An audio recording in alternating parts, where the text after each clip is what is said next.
mon avis, je crois que la question de la révision constitutionnelle, d'abord, c'est une situation qui est très cruciale. Mais nous ne devons pas faire de la révision constitutionnelle comme un sujet de fatalité pour la République.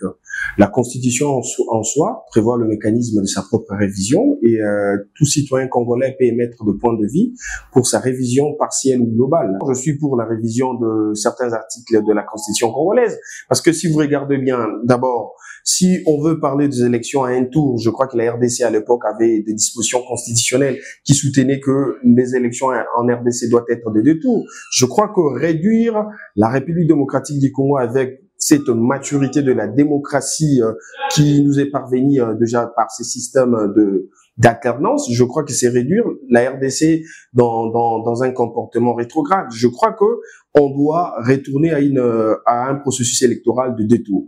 Et au même moment, je crois qu'on doit changer le système de députés provinciaux. Pourquoi est-ce que les députés provinciaux doivent élire le sénateur au moment où ça s'est fait dans de billets verts? C'est l'une des questions qu'on peut facilement débattre pour que nous puissions émettre une nouvelle proposition sur la Constitution congolaise. Et au même moment, lorsqu'on veut parler de gouverneurs, il y a d'autres personnes qui n'ont pas même de députés provinciaux, mais qui se permettent facilement, au nom de billets verts, par des billets verts, et venir corrompre certains députés provinciaux ou provinciaux pour être élu comme de gouverneur. Je crois que c'est parmi des questions importantes à laquelle on peut joindre à cette thématique de la révision constitutionnelle.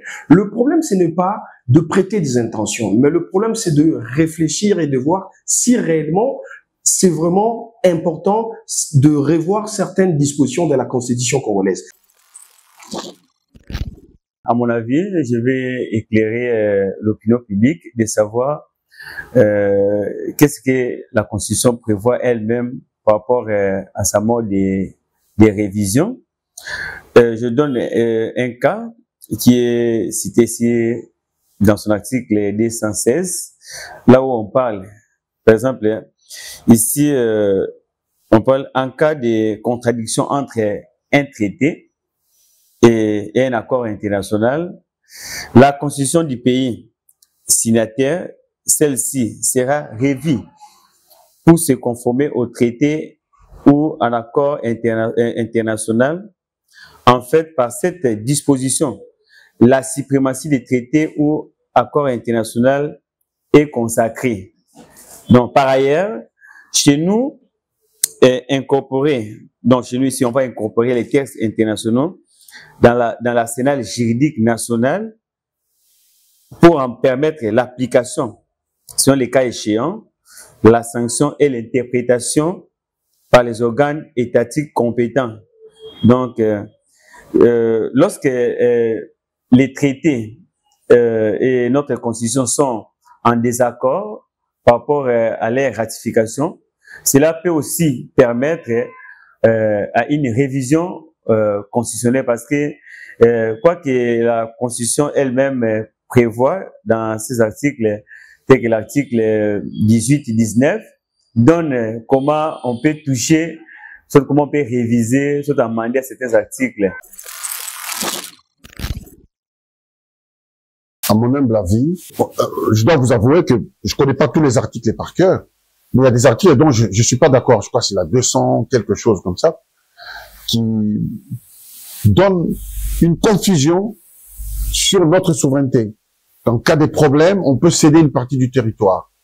Donc, il y a des articles qui disent on peut changer. C'est pas mauvais de changer, c'est pour l'intérêt de la nation. C'est pas forcément que parce qu'on va modifier les articles de la Constitution, c'est pour maintenir quelqu'un au pouvoir. Mais il faut bien préciser à la population quels sont les articles qui dérangent et pourquoi on veut les changer. Il faut d'abord expliquer en amont. Et je pense que si les choses sont très claires, il n'y aura pas de difficulté à le faire. Mais quand on dit révision constitutionnelle, c'est tellement vague. Et puis les gens se disent, ah, donc Félix Alina Salabé est à 3e mandat. Félix lui-même, je ne pense pas que c'est dans son esprit. Je pense pas, je ne crois pas. Moi, l'homme que je connais, bon, après les gens changent. Mais l'homme, moi, que je connais, je ne crois pas que c'est dans son esprit. Après, il y a des gens autour qui ne peuvent vivre que derrière la misère des autres et qui forcent la porte pour dire, comme on disait à Kabila, yo tikala, en dehors de toi, il y aura personne. En dehors de toi, nul n'est irremplaçable. Nous sommes tous de passage.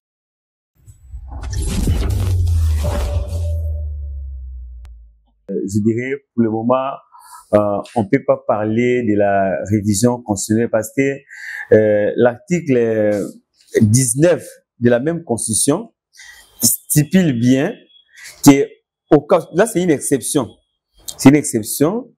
que la loi donne. Exemple, aucune révision, là c'est l'article 19 de la constitution, aucune révision ne peut intervenir pendant l'état de guerre, l'état d'urgence, l'état de siège, ni pendant l'intérim de la présidence de la République, ni lorsque l'Assemblée nationale ou le Sénat se trouvent empêchés de se réunir librement. Ça, c'est l'exception que la Constitution elle-même prévoit au cas où il y a état de siège, il y a des guerres partout. On ne peut pas passer à la révision constitutionnelle, amender à ces articles parce que la Constitution elle-même ne prévoit pas ça. Non, mais je me demande si la Constitution prévoit qu'il y a un timing auquel on doit parler de ces sujets. La Constitution ne prévoit pas. La Constitution dit que si deux gens réfléchissent et trouvent qu'il y a la possibilité de mettre de point de vue pour la modification de la Constitution, cela ne dépend pas d'un temps. Je crois qu'aujourd'hui, nous parlons de ces sujets parce que nous avons vite compris que ces sujets laissent normalement le bon fonctionnement du pouvoir politique de la RDC. Et au même moment, j'aimerais vous dire, j'aimerais que nous puissions se dire de vérité en face. Quel est le nombre d'années pour un chef de l'État? C'est un mandat de 5 ans ou bien c'est un mandat de 3 ans? Parce que si vous regardez bien dans la constitution congolaise, on parle d'abord qu'il doit y avoir l'informateur qui doit identifier la majorité parlementaire. Lorsque l'informateur est en train d'identifier, c'est dans le parcours d'un mandat de qui? Et comment ça s'est fait? Lorsque l'informateur identifie, ça peut prendre 2 à 3 mois. Ça sous-entend que vous réduisez aussi le durée du mandat d'un chef de l'État ou bien d'un régime qui vient à peine de s'installer par de voie démocratique. Et au même moment, il doit y avoir aussi question de l'installation du gouvernement. Si l'installation du gouvernement doit se faire, ça doit se faire par l'approbation du projet qui doit être présenté par la première ou le premier ministre devant les députés nationaux. Et si les députés nationaux n'approuvent pas la démarche ou la proposition du gouvernement qui émane d'un premier ministre entrant, à ce moment-là, il peut y avoir des couacs. Pendant tout ce temps, on risque même de perdre une année et à ce moment-là, on va parler de ces une année perdues qui sont c'est purement une année d'un régime qui vient à peine d'entrer en jeu. C'est pour cela, nous, on s'est dit clairement, nous devons ramener le Congolais à une réflexion cohérente. Nous devons réfléchir ensemble, non pas avoir des interventions prétentieuses qui ne nous donnent pas réellement le cutus d'être le contrôleur du système constitutionnel de la RDC. Il y a le problème de la souveraineté de la RDC. La souveraineté d'un État dépend d'abord de la loi fondamentale. Si la loi fondamentale, elle est une loi qui est muette sur certains sujets, je crois que maintenant là, on doit se mettre autour d'une table, réfléchir et mettre des alternatives et voir comment est-ce qu'on peut proposer à la population congolaise en général une constitution qui s'adapte. Je pense que la révision totale de la constitution n'est pas souhaitée dans ces temps troubles. Ça va donner l'impression que c'est le président Félix qui demande ça pour s'accrocher au pouvoir. C'est l'impression que ça peut donner. Alors je pense qu'il faut tenir compte de tous ces paramètres sociologiques avant de faire de telles propositions. Je crois que ce qui est important, c'est de modifier des articles qui dérangent. On peut faire une modification des 3, 4, 5, 6 articles qui ne correspondent plus à la norme d'aujourd'hui. Voilà, en expliquant à la population, voilà. Mais sur la durée du mandat, il faut laisser le mandat à 2 pour éviter justement tout soupçon vis-à-vis du président de la République.